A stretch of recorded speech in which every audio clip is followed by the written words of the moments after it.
All right, traders. Now's the question is it too late to buy gold? I just put out a video, is it too late to buy Bitcoin? So let's go ahead and take a look at the gold market with some advanced fundamental indicators you may not have considered. So let's look at the weekly chart.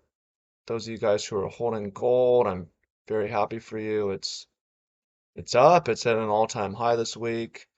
And gold is one of those assets that tends to go up over time, and it tends to go up over time because has a lot of properties that make it nice as a money.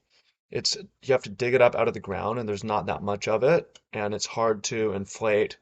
It's harder than just paper money. So it's been money, a form of money for thousands of years. People like it.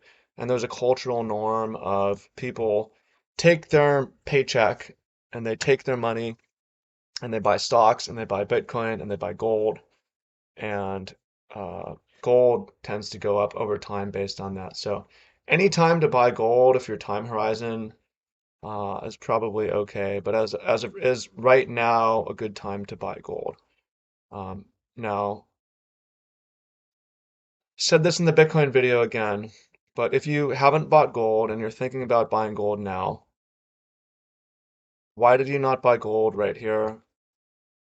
Why did you not buy gold right here or right here? Now, if you bought gold in these areas and you also want to buy more now, I think that's okay. Nothing I say is financial advice though, and use your own discretion and judgment. But if you didn't buy down here because the price is low and you only want to buy at all-time highs, you're crowdfalling. Crowdfalling is very dangerous, where price can move in your favor.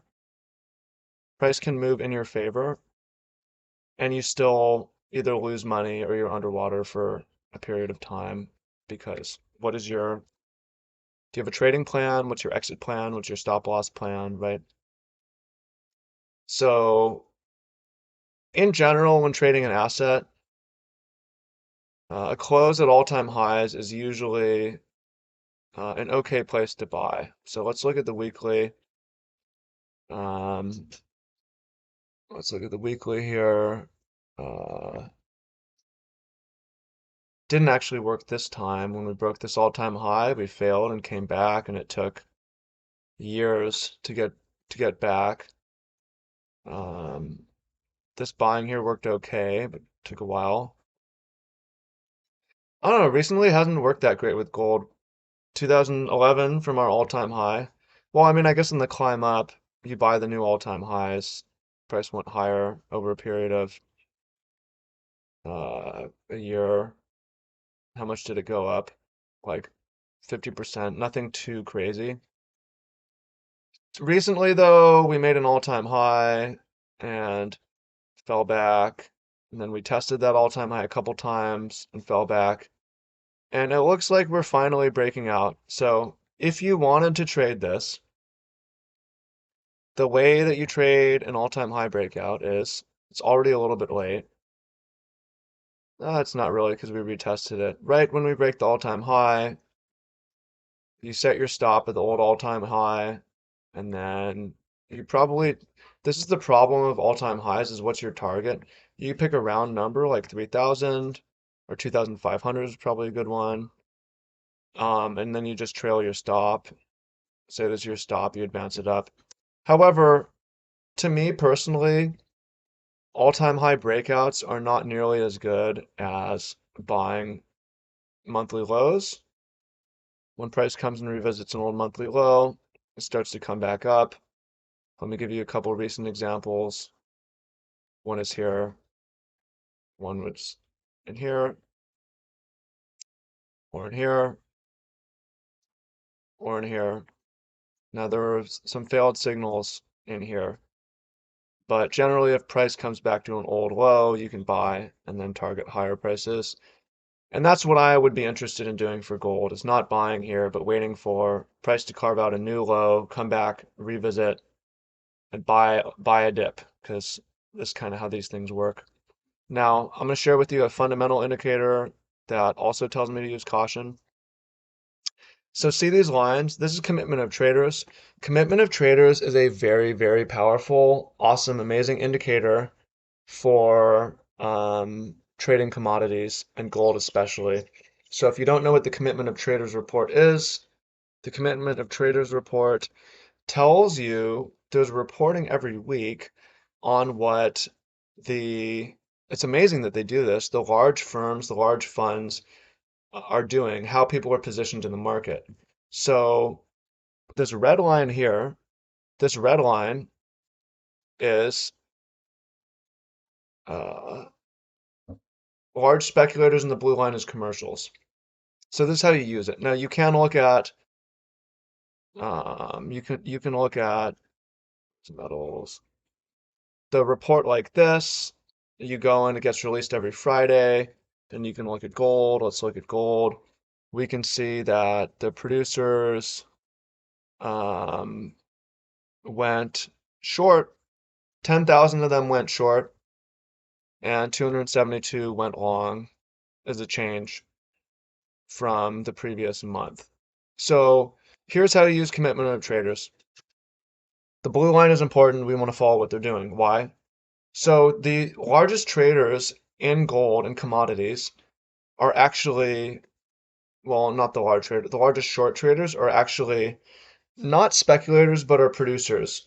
So say you own a gold mining company and you have all kinds of inventory in the ground that you know you're going to get up, and you have new mines going out.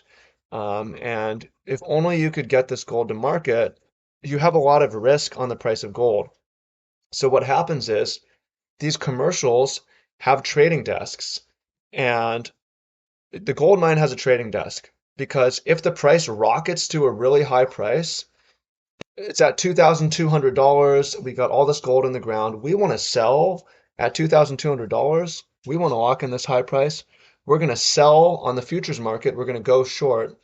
If price goes against us, we don't really care because um, we still locked in a high price. It's okay, right? So the largest short traders in the world are commercials, and commercials are typically right. Commercials are typically um,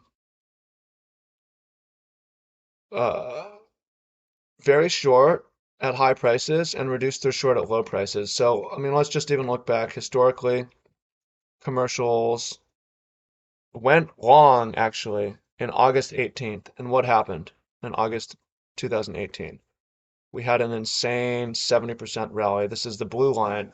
Came up, commercials were long, and the large traders were short. Commercials were right. What happened at this relative high in 2020?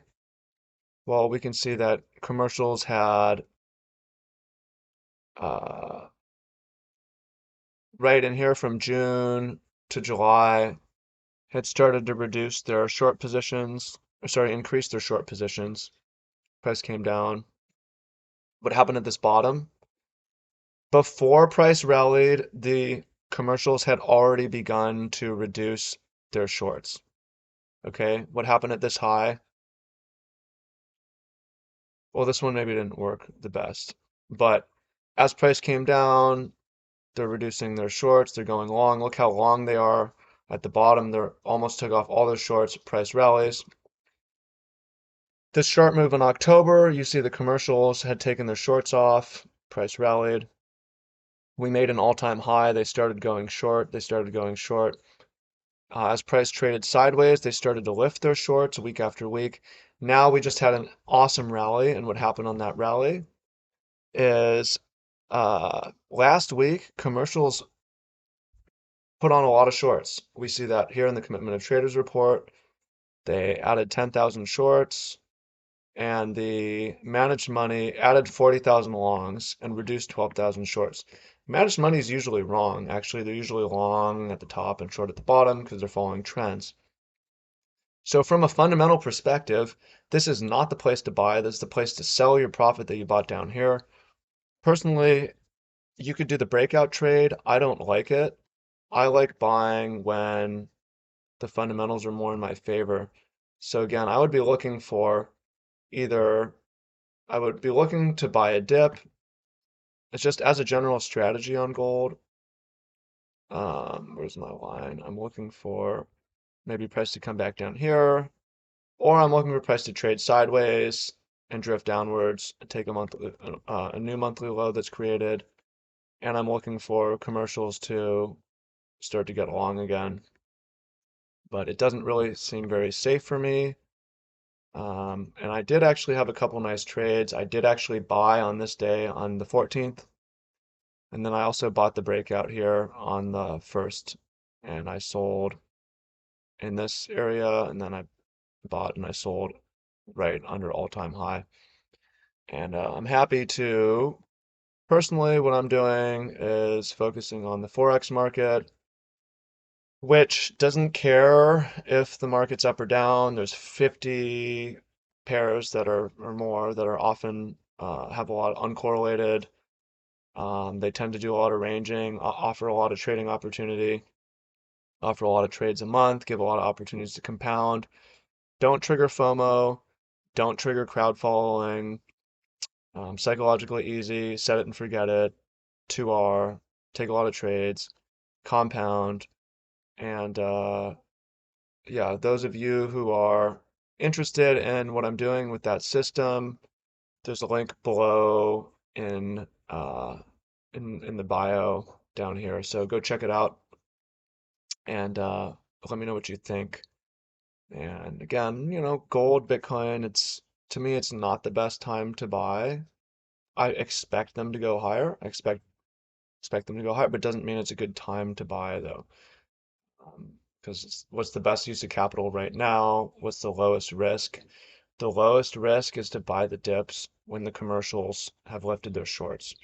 And instead, we're at a very high price, and the commercials have put on shorts, and managed money is very long. So, and we're, yeah, it's a little bit dangerous. So, me personally, I'm happy to focus on Forex and get little winners like this one, this one, this one, recent trades. So appreciate y'all. Much love and look forward to seeing what you have to say. Peace.